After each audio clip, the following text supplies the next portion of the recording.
بصيت وشفت نفسك في المراية بكيت، جواك سؤال تصرخ تقول أنا مين، أنا مين، أنا زي ما أنا ولا اتقسمت اتنين.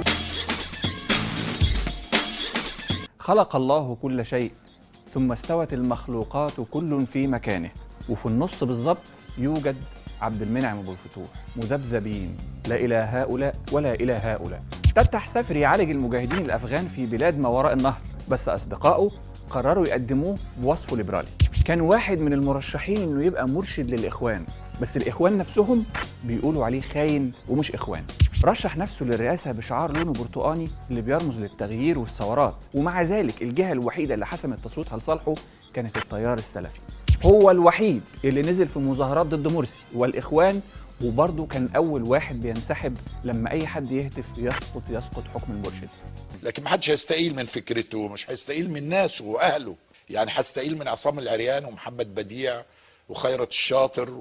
لو جبنا برجل ورسمنا دايرة من النقطة اللي عبد المنعم أبو الفتوح واقف فيها، هتلاقي المسافة بينه وبين كل القوى الوطنية والأفكار واحدة بالظبط.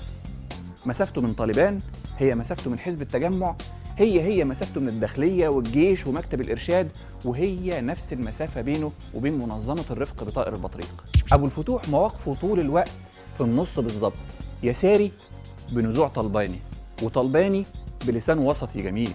أبو الفتوح بطعم ولون وريحة المية، والقلق وعدم الاستقرار في الهوية اللي عنده حاجة في دمه من زمان.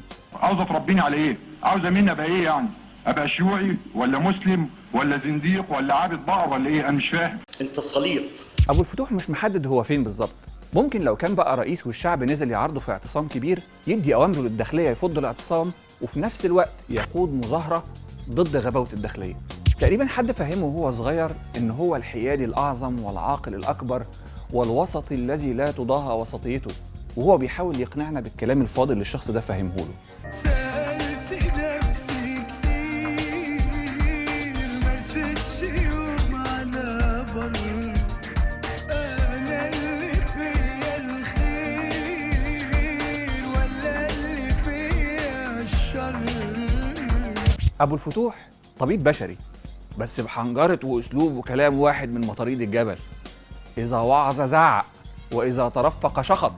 إسلامي بنكهة ليبرالية، وليبرالي بميول يسارية. محافظ بالمعنى الديني وليبرالي وأميل إلى اليسار. لو أبو الفتوح رئيس ممكن يفتح المجال الجوي لضرب سوريا، وفي نفس الوقت ينزل يتظاهر في التحرير ضد الإمبريالية الأمريكية. ممكن يقرر يضرب صاروخين على إسرائيل ويبقى في نفس الوقت على رأس وفد طبي يروح يعالج المصابين في تل أبيب. أبو الفتوح مواليد 15 أكتوبر، يعني من مواليد برج الميزان، والكتاب بيقول يفتقر رجال مواليد هذا البرج إلى الخشونة المعهودة في أبناء جنسهم. في ناس بتقول إن تتح المفروض يقعد جنب إخواته فطورة ويشرب كابي، بس واضح إنه محتاج يشرب بريل.